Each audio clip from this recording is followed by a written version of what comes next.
Julian Casablancas says he's done with one of his signature sounds.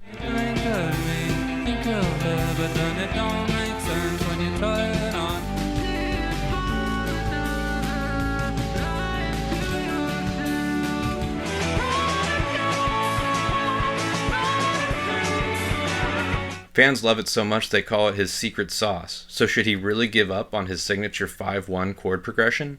All I know is going forward, that chord progression won't be there. So enjoy it. Suckle on its sweet juice. Farewell. The way he calls it something edible, sweet juice, makes it sound like he's heard the secret sauce comments by fans. So let's break down this chord progression and see whether he really should give it up. There are two main variations to the chord progression, and Square Wave uses both of them. In the first variation, the melody targets the 4th degree of the scale, before the 5th, and then going to the 1st. One-way trigger also uses this, but it does it slightly differently. We'll call it variation 1A. In variation 1A, the chord progression starts with a 2 chord, so the 4th degree of the scale is the minor 3rd in that chord. But Square Wave we'll call variation 1B. It starts with a 4 chord, so that the 4th degree of the scale is the root of that chord. Both those chords are functionally the same, meaning that they're both subdominants, leading to a dominant chord, which is the next chord they both go to, that A7 chord. And both of them target the root in that before leaping up dramatically to the root of the key, the D.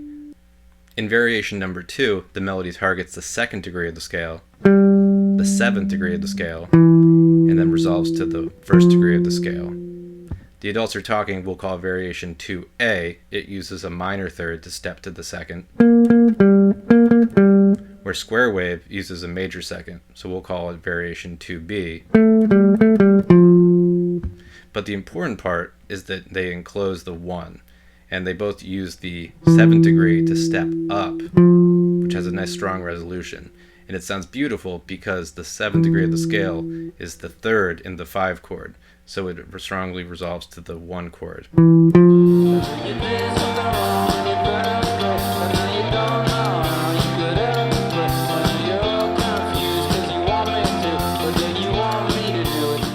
So yeah, Julian does use variations on his signature 5-1 progression, but should he stop using them? I don't think so.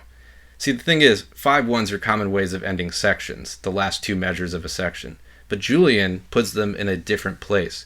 He puts them in the middle of those 4 chords, and what that does is it makes the final chord a sort of musical afterthought, a musical shrug, and it's what contributes to his overall style of musical jadedness, and it's something that I think a lot of his fans and myself appreciate about his music.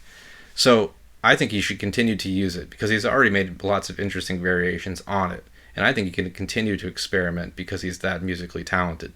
But if he has gotten bored with it, I'm excited to see what he does next.